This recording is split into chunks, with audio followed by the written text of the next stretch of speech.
भारत ने चीन में हुए 19वें एशियाई खेलों में 28 गोल्ड मेडल समेत 107 पदक जीतकर मेडल्स की पहली बार सेंचुरी लगाए। क्या आपको मालूम है कि अगर नेहरू नहीं होते तो एशियाई खेल भी नहीं होते या काफी बाद में शुरू हुए होते। नमस्कार, देश ऑनलाइन में आपका स्वागत है। उन्हें कई बार फादर ऑफ एशियाई गेम्स भी कहा जाता है। जाने क्यों? हांगझोउ एशियाई खेलों में इस बार भारत ने शानदार प्रदर्शन करते हुए 28 गोल्ड मेडल समेत 107 पदक जीते हैं। पहली बार एशियाड में भारत के पदकों की संख्या 100 के पार गई है। इस खुशी में अगर ये कहा जाए कि इसका रिश्ता कहीं ना कहीं नेहरू से भी जुड़ता है, तो आप क्या कहेंगे? ओलंपिक के तर्ज पर एशिया की सबसे बड़ी खेल प्रतियोगिता की शुरुआत ही भारत ने कराई थी और इसमें मुख्य भूमिका निभाई तत्कालीन प्रधानमंत्री जवाहरलाल नेहरू ने। आज हम एशियाई खेल एक ऐसी प्रतियोगिता का रूप ले चुकी है जिसका आयोजन एशिया के देशों में बड़े धूमधाम से होता है। एशिया के 48 देश इसमें शिरकत करते हैं। इसका आयोजन करना और इसमें हिस्सा लेना और इसमें पदक जीतना देशों के बीच प्रतिष्ठा की बात होती है। वैसे भारत लगातार ही एशियाई खेलों में अच्छा प्रदर्शन करता रहा है, लेकिन ये जानना सबसे फख्र की बात है कि इस खेल की शुरुआत भारत के ही प्रयासों से हुई। बल्कि कहना चाहिए कि ना भारत इसके लिए पहल करता और ना ये खेल शुरू ही होते। भारत की आजादी के तुरंत बाद एशियाई खेल आंदोलन शुरू करने में दो लोगों ने सबसे खास भूमिका निभाई थी। 1948 के लंदन ओलंपिक में एशियाई देशों के प्रतिनिधि एकत्र हुए।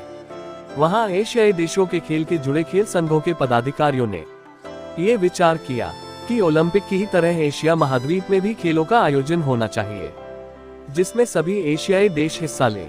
ये विचार सभी को पसंद तो जरूर आया, लेकिन तब इसको आयोजित कराने में दिलचस्पी किसी की भी नहीं थी। इस मीटिंग में ये विचार भारत के प्रतिनिधि गुरुदत्त सोंडी ने रखा था।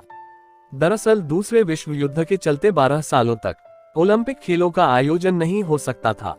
इसके बाद वर्ष 1948 में ये खेल लंदन में होने वाले थे। भारत भी आजादी के तुरंत बाद इसमें अपना दल भेज रहा था। ओलंपिक खेलों में भारतीय टीम को भेजने से पहले तत्कालीन प्रधानमंत्री जवाहरलाल नेहरू एक समारोह में भारतीय टीम और इसके साथ जा रहे अधिकारियों से मिले। वहां अंतर्राष्ट्रीय ओलंपिक संघ के सदस्य भारत के प्रोफेसर गुरुदत्त सोंडी भी थे। बातचीत में नेहरू ने इच्छा जाहिर की कि ओलंपिक की तरह एशियाई देशों को भी मिलकर एक खेल आयोजन करना चाहिए। नेहरू चाहते थे खेलों के माध्यम से पास आए एशियाई देश। नेहरू चाहते थे कि एशियाई खेल शुरू होने से खेलों के माध्यम से एशियाई देशों को एक और मंच पर साथ आने का मौका मिलेगा।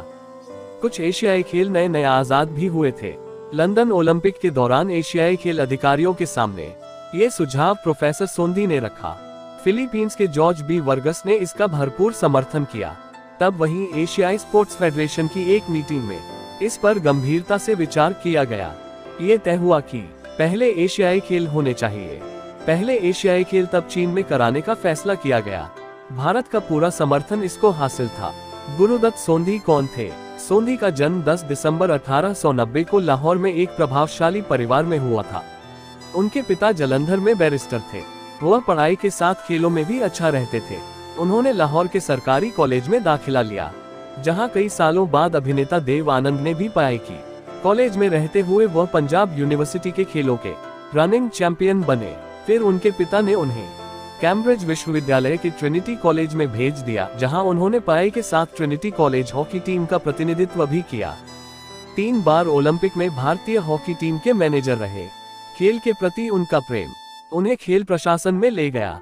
उन्हें 1928, 1932 और 1936 नामक 3 ओलंपिक खेलों में भारत की हॉकी टीम का मैनेजर बनाया गया। हर बार भारत ने स्वर्ण पदक जीता। सोंडी भारतीय ओलंपिक संघ के महासचिव, एथलेटिक्स महासंघ के अध्यक्ष और FIH अंतर्राष्ट्रीय हॉकी महासंघ के उपाध्यक्ष बने। सोंडी वादा कर आए कि पहले एशियाई खेल दिल्ली में हो सकते हैं। पहले एशियाई खेल शंघाई में होने तय हुए, लेकिन चीन के सिविल वार के कारण ये महसूस किया गया कि शायद वहां पहले एशियाई खेलों का कराना मुश्किल होगा। अब ये संकट था कि इसको कहां कराएं। सोंडी ने मीटिंग में वादा कर लिया कि ये आयोजन भारत में भी हो सकता है। हालांकि इसकी पुष्टि अगले साल दिल्ली में एक मीटिंग के बाद पूरी तरह हो गई। भारत ने दे दी हरी झंडी। 12-13 फरवरी 1949 में नई दिल्ली के पटियाला हाउस में एक मीटिंग हुई, जिसमें एशियाई गेम्स फेडरेशन का गठन हुआ। इसका मसौदा तय हुआ। इस मीटिंग में अफगानिस्तान, बर्मा, अब Myanmar, Sri Lanka, Indonesia, Nepal, Pakistan, Philippines और थाईलैंड के खेल प्रतिनिधियों ने शिरकत किया।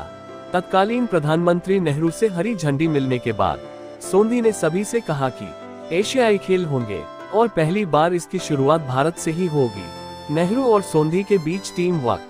हालांकि भारत की आजादी से पहले ही नेहरू की अध्यक्षता में नई दिल्ली में आयोजित एशियाई संबंध सम्मेलन में भी पहले एशियाई खेलों की अवधारणा पर चर्चा हो चुकी थी। ये विचार 1948 के लंदन ओलंपिक खेलों के दौरान वास्तविकता में बदला। जब चीन में एशियाई खेलों का कराना संभव नहीं दिखा, तो फिर इसे नेहरू की ही रजामंदी से भारत में कराना सुनिश्चित हो गया। प्रधानमंत्री नेहरू का नई दिल्ली में पहले एशियाई खेल कराने पर पूरा समर्थन हासिल था। फिर भारत में नई दिल्ली ने 1951 में पहली बार एशियाई खेलों की मेजबानी की। भारत की क्षमता की सराहना की। 4 मार्च 1951 को शुरू हुए खेल 1 सप्ताह तक चले, बेहद सफल रहे। भारत ने पहले कभी इस स्तर का कोई आयोजन नहीं किया था। ब्रिटिश शासन के अधीन रहते हुए भी देश ने कभी भी इतनी बड़ी मेजबानी नहीं की थी। लेकिन इतने बड़े आयोजन की मेजबानी करने की स्वतंत्र भारत की क्षमता को अन्य एशियाई देशों ने व्यापक रूप से स्वीकार किया। भारत दूसरे स्थान पर रहा। जापानी एथलीटों ने सबसे ज्यादा 60 पदक जीते, लेकिन मेजबान भारत 51 पदकों के साथ दूसरे स्थान पर रहा। नेहरू द्वारा अपने भाषण में कही गई एक पंक्ति, खेल को खेल की भावना से खेले, खेलों का आदर्श वाक्य बन गई।